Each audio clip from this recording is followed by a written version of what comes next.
We're back from alignment. It's pretty much in spec, so they didn't have to do much. It was 50 bucks anyways, which is obnoxious. Booting up a VM to check codes and whatnot. We still have a light. I have the printout here for the alignment. The rear is out and they say it's not adjustable, and their diagnosis is to replace rear shocks and springs, and I already did that. So I'm not doing it again. Left rear camber is 0.3 degrees out. The toe's 0.01 degrees out. Thrust angle is 0.02 degrees out, or 0.03 on right rear toe. Rear camber is okay, actually dead on.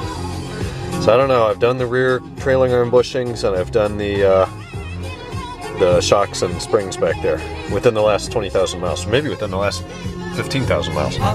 The magic dragon lived by the sea. So here's the MS43 DME for the M54 and the E46. We have no errors there. Let's see what happens if we hit read status, digital values, digital universal.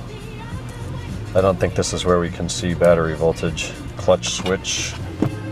Yeah, if I push the clutch in, you see that goes off and on. Somewhere you can see voltages and such. I'm going to see if I can find that. Alright, it's under analog values. So battery voltage 13.514161. Turn the headlights off.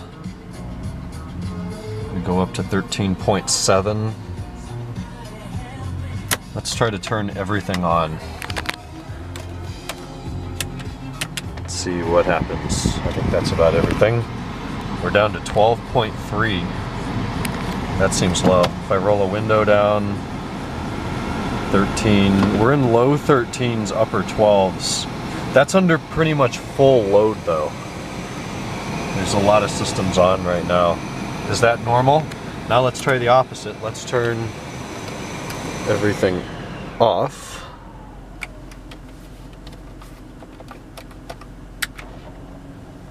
That is everything off, and we're up at 13.7. We may have a bad voltage regulator. It's just not getting quite enough juice. The guys over at the tire place said you really want like over 14. I think every car is kind of different, and who knows. This should be pretty accurate. 13.8 with everything else sitting idling. If I give it 2 grand, we're still not going to touch 14. 3,000. Yeah, still high 13. And if we go off, we should go down to about 12.6, I think. 13. After about 30 seconds, we're at 12.9. Uh-oh. No response from control unit. Yeah. We're going to need position 2 still. Crap. Okay, so now we're about 45 seconds off, key in position 2, 12.39. Should be at like 12.6.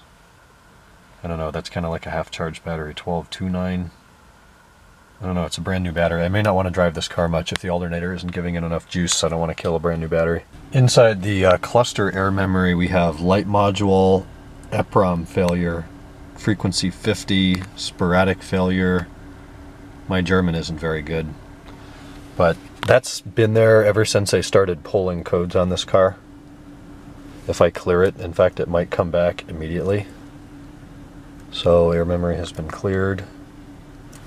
Doesn't come back immediately, but if I go and check it in an hour, it'll probably be there. The only error in the body module is central locking system short circuit or open circuit at motor tailgate. Air frequency 1, static air. I have no idea what that is. Okay, not quite yet morning yet, but let's wish Razvan a happy birthday today, March 8th. Is his 23rd, so happy birthday. Sabrina was working and had a meeting afterwards, and then they wanted a night tonight. So we'll see them tomorrow before the trip here. Kennan's in Florida, as you know. Megan's still in New York, so things are a little quiet. I did see Brad tonight. Got to drive the Eagle Sports on a little bit of snow. Braking might be the only thing that isn't better. You know, braking on snow isn't going to be ideal ever, but the snow tires I think were maybe a little better, not much, maybe a bit. Acceleration, feels just as good or better. Same thing with handling. It's really, really hard to get that thing to break free. The front tires seem to grip a lot better with the new Eagle Sports than they did with the older extreme winter contacts. So all good on that front. Light's still on, obviously. We played with the diagnostics a little bit today. I'll get into that more later. Do have some new parts on the way. I have a couple pulleys, a ContiTech serpentine belt, and a Bosch new alternator 120 amp. I don't know if it's a 120 or a 90 in there, so I'm just going with 120. Guess it can't hurt to have more power. It'd be better to have more and not need it than less and need it. So that's where we are with that. It is cold, it is snowing. It's going to keep doing that for a couple of days. My dad comes in from San Diego tomorrow, so I have to pick him up tomorrow night at the airport. And before then, I'm gonna do some packing and some stuff here around the house. So that was today. Again, happy birthday, Ross, and we'll talk tomorrow, Friday. Good night.